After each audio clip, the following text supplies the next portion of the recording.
No, it's just headshot. Real quick, a little bit about practice today. It looked like you guys worked on special teams and different things. You know what? The season's right around the corner here, so we're trying to get into all the details of what we have to cover before the season starts. Some of the detail work that we hadn't got to that we got to today, face-off assignments, and what we're doing in all three zones face-off wise. We continue to work on D-zone coverage.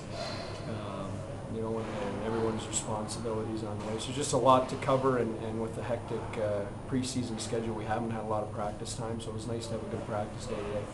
You mentioned yesterday some of the position battles. Can you talk a little bit about the situation on D with Backman and Garrison and Kulikov? Yeah. Well, you know what, we've got 9 defensemen here. We feel all can play in the NHL or are all almost ready to play in the NHL or very close. Again, it's still an evaluation process. We've got the week to make those calls.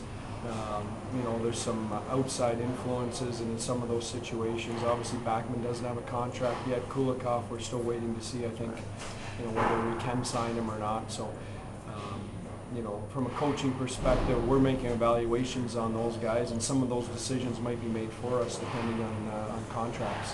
What do you see in each of those guys that stands out to you as far as their ability or what impresses you?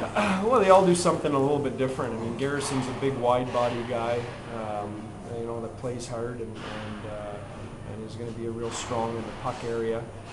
Kulikov, I think does a little bit of everything. He's hard in the puck area. He can create offense. The only negative on him is inexperience. And Backman, on the flip side, is a veteran guy. He's been through the wars. He's been on a lot of teams. He's played a lot of NHL games in a lot of situations, and he's a seasoned vet. So, they all bring something different. Do you figure to start the season with 70 or 8? I don't know. I'll have to ask Randy that. I don't make those calls. Like teams like to get away before a season starts, team bonding and stuff like that. Obviously, you guys have come a lot farther than most. But being here and being able to camp out here for a week, and does that help with that kind of thing, where you're not going somewhere every other day?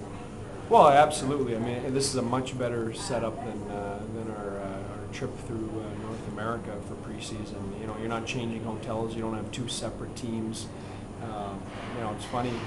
Keith Ballard and Jordan Leopold, I guess, are pretty good friends, and so I guess somebody called one of them and said, "Hey, how's the other one doing?" And I think you were telling me, and the guy said, "I haven't seen him the entire camp. He's been on the other team." So, this is the first opportunity for us to get together as a group. The guys, 99% of the guys that are going to be here for the year are here with us right now, and it is a chance to base out of one place. Other than traveling for the one exhibition game, we're in the same spot for the week, and that's nice. You getting used to the time change? I am getting used to it. I popped out of bed at 4 o'clock this morning, and didn't know where I was. I didn't know if I was in Edmonton or Port Hawkesbury or Helsinki, but I'm getting used to it.